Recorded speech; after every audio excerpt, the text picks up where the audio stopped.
जो straight of Hormuz है, जिसको ईरान ने अभी बंद करना, ईरान ने 2 देशों के लिए वो स्ट्रेट ऑफ हॉर्मोज उनके जहाजों के लिए खोल दिया, चीन और रशिया ने। भारत का नाम उस लिस्ट में आपने अगर उम्मीद की हो तो गलत उम्मीद की थी। नहीं, बीजेपी की आईटी सेल ने सबसे पहले ये झूठ फैलाया कि स्ट्रेट ऑफ हॉर्मूज जो ईरान में है वो खुल गया है और हिंदुस्तान के जहाज वहां से निकल रहे हैं। और ईरान ने कहा है कि जो उनके फ्रेंडली देश हैं केवल उन्हीं को वहां से अपनी शिप्स ले जाने लाने का अधिकार होगा। तो जैसे रशिया, चाइना, केवल उनके शिप्स को अलाउ किया जा रहा है। हमने ईरान जो हमारा पुराना दोस्त था, जिसके साथ हमारा काफी वो था, उसको हमने अपना दुश्मन बना लिया। The central artery from where 20% of the global oil flows, Strait of Hormuz, has been closed. And this is going to have tremendous repercussions, particularly for us, because a very large portion of our oil and natural gas comes through. जो भी ये सारे के सारे कर रहे थे उसको कहते हैं भड़काना, गैस लाइटिंग करना।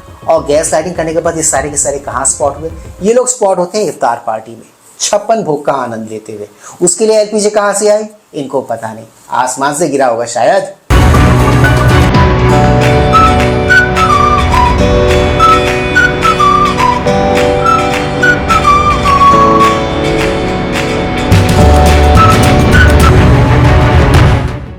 इनके 56 भोग से भरे हुए हरे भरे टेबल देख लेने के बाद एक बात तो क्लियर है, देश में गैस की किल्लत है नहीं है उसका तो पता नहीं, बट हाँ कई गरीबों को यहाँ से खाना जरूर मिल सकता था।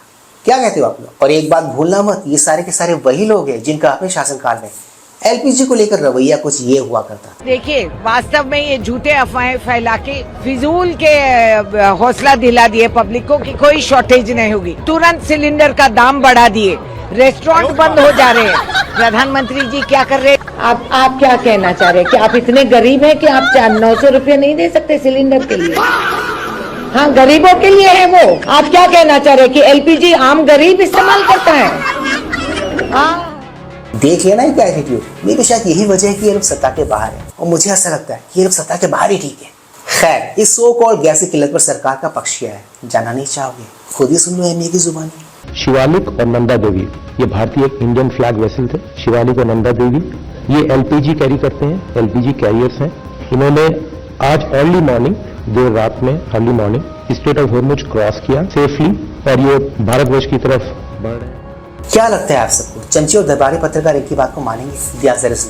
नहीं मानेंगे, झूठ फैलाएंगे वो, जैसे वो 2014 के पहले फैलाया करते थे माहौल बनाने के लिए। मैं रिस्पेक्टफुल बात करता हूँ, प्यार से बात करता हूँ, वो रिस्पॉन्स नहीं देते। 10 साल यूपी की जब सरकार थी तो सरकार के भीतर नहीं थी। अब तो सब ठीक है। नरेंद्र मोदी जी का समय बीत गया है। समय बीत गया नरेंद्र मोदी।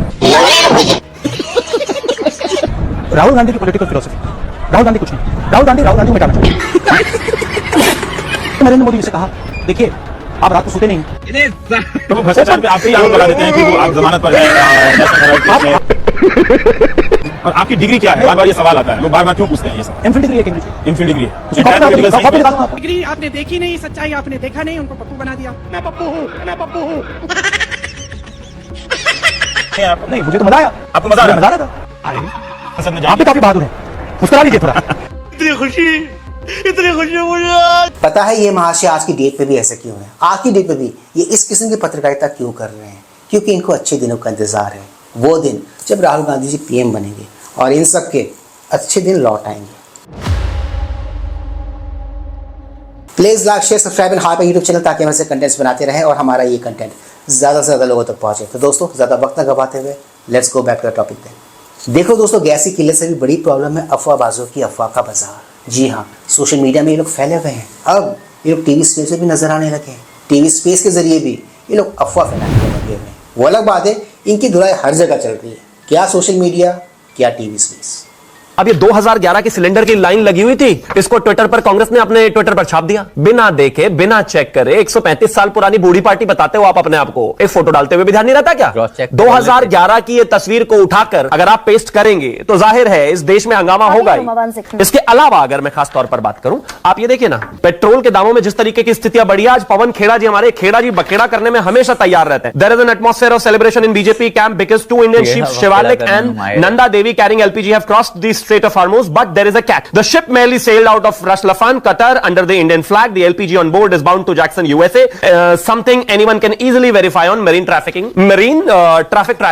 trackers.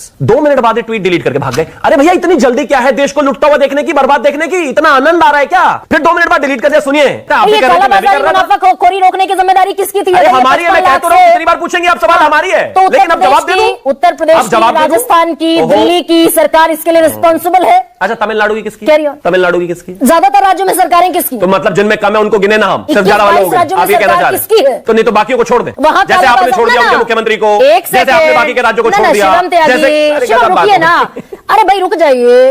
ये एंकर यहाँ पर जो कुछ भी कर रही थी ना उसको कहते हैं सिलेक्टिविज्म।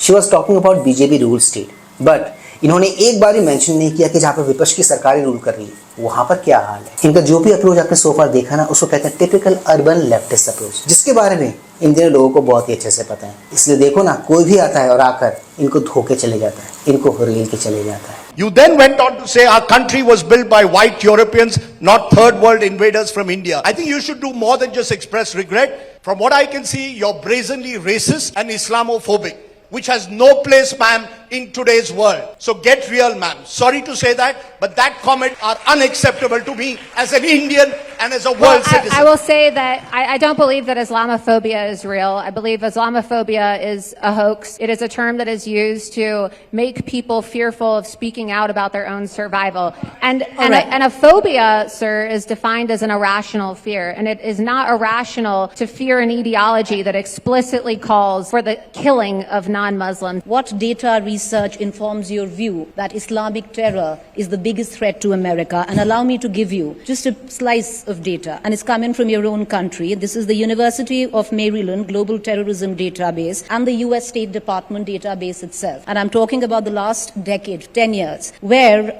gun violence in your country, which is primarily white, kills 428 times more in America than terrorism. And I'm not talking about terrorism of Islamic terrorism and all forms of terrorism. I don't agree with their assessment and I don't agree with their statistics, and we can't ignore it. Look, under the Obama administration and also under the Biden administration, we know that they manipulated statistics. Obama gave directives to the intel agencies and the FBI to not use the phrase Islamic terrorism because, well, his name is Barack Hussein Obama. He was very sympathetic to all of these Muslims, allowing them into the White House, allowed for Islamic immigration into our country, flooded red states with Muslim immigrants who are now committing terrible crimes, refusing to assimilate. Much of what's happening in Europe is now happening in the United States. But if somebody walks into a building and they say Baruch Hashem, right? No one's going to say anything. If somebody walks into a building and they say praise Jesus, nobody's going to say anything. But I can guarantee you that if somebody walked into this room right now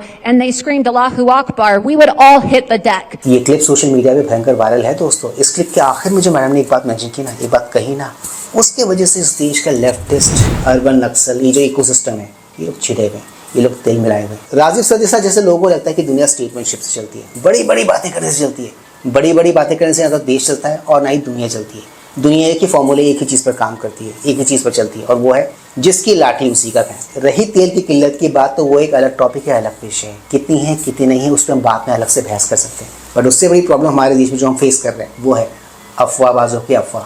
जी हाँ, हमें इन अफवाहबाजों से और इन अफवाहों से बच के रहने की ज़रूरत है। तो दोस्तों, आज के इस मज़ेदार वीडियो में सिर्फ इतना ही। मैं मिलूंगा आप सबके साथ अपने अगले वीडियो में। And yes, do not forget to like share subscribe YouTube channel. इससे हमें शक्ति मिलती है, इससे हमें ताकत मिलती है और इससे हमें मोटिवेशन मिलती है। कीप स्माइलिंग दोस्तों।